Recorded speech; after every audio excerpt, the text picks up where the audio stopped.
Hello guys, welcome to another video. Today we're going to talk about one of the biggest issues in this society that we live in, maybe probably even in the past societies, but this is something that I struggle with myself, especially when I was in university.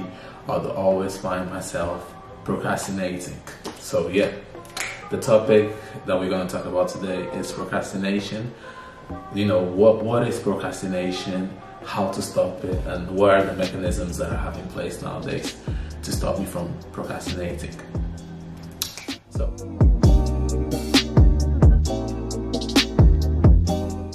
we all heard about procrastination, but do we actually know what procrastination is or what causes it? So procrastination is actually a way of relieving stress. Yes, I know. I was surprised too when I found this out because I had no idea. I just thought procrastination was like lack of motivation to do something, but that's actually not true. Procrastination is something that we normally do in order to relieve stress. Let's say you're stressed about your finances or stressed about your university work, about the grade you're gonna get. And when you think about doing that, about doing something, for example, whether it is, oh yeah, let me go and do my assignment, or let me go and do my dissertation, or let me go to the gym, your brain goes, oh yeah, I'm really worried, I'm stressed about, my finances, or I'm stressed about the grade I'm gonna get in that test. Let me just, relax and watch like cat videos or anime or whatever it is you do when you procrastinate. So the first key thing to do in order to beat procrastination is to be aware.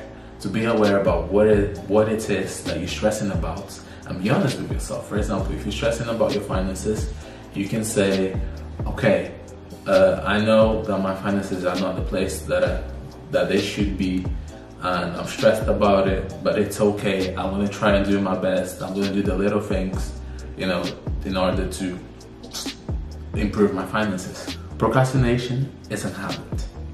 So we create this starting ritual, which is something that I've seen Mel Robbins talk about. If you've never seen the video of Mel Robbins talking about procrastination, I suggest that you go and check it out because it's actually very insightful and informative, and yeah, just check it out.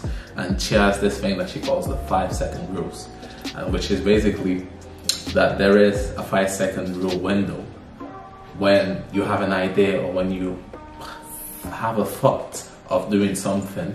There's a 5 seconds between actually doing it and procrastinating. Our brains are not designed to do things that make us feel uncomfortable, or things that we think are difficult or scary. And this is just, natural human survival behavior.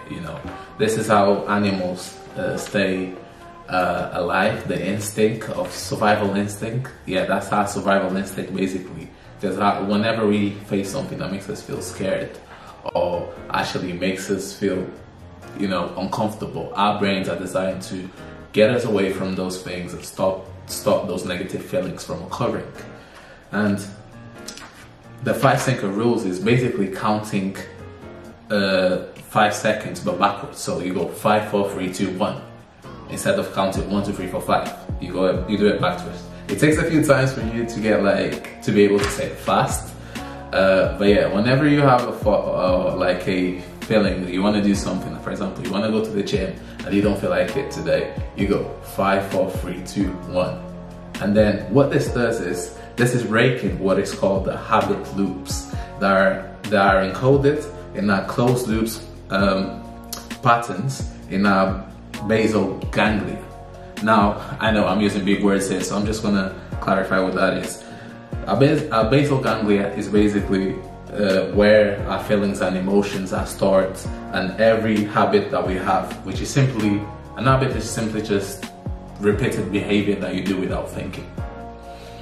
Now, this interrupts what's going on in your brain, in your basal ganglia, the habit loops, and you awaken the frontal cortex of your brain.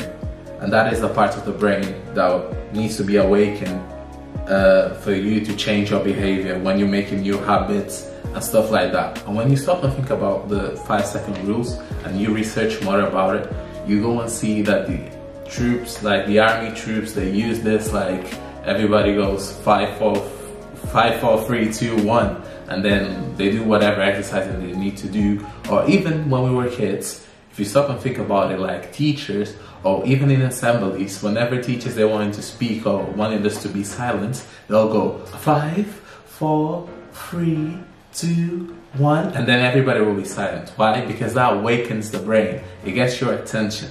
And all that procrastination is the opposite of decision. Like it says on the book of, let me open it for you, because I got loads of notes here. Like it says on the book of Think and Grow Rich. Like, I need to do a whole video about this book because there's just so much information on that book. But let me just give you this little thing that the book says. I'm gonna read it out. The mastery of procrastination. The lack of decision was near the head of the list of the 30 major causes of failure. Procrastination is the opposite of decision. It's a common enemy that practically everybody must conquer. So all it takes for you to be a procrastination is a decision. And that decision, you have like a 5-second window to make that decision. So whenever you feel like procrastinating, count backwards from 5, 4, 3, 2, 1 and do the thing that you were scared to do. And just think that you will do it for 5 minutes. And statistics shows that if you just go and do that thing for 5 minutes, 80% of you will carry on doing that thing. The trick is just to get started. Things that I personally do in order to beat procrastination. Whenever I'm feeling like I'm starting to procrastinate, what I'll do is I'll get up and then I'll go and tidy my room.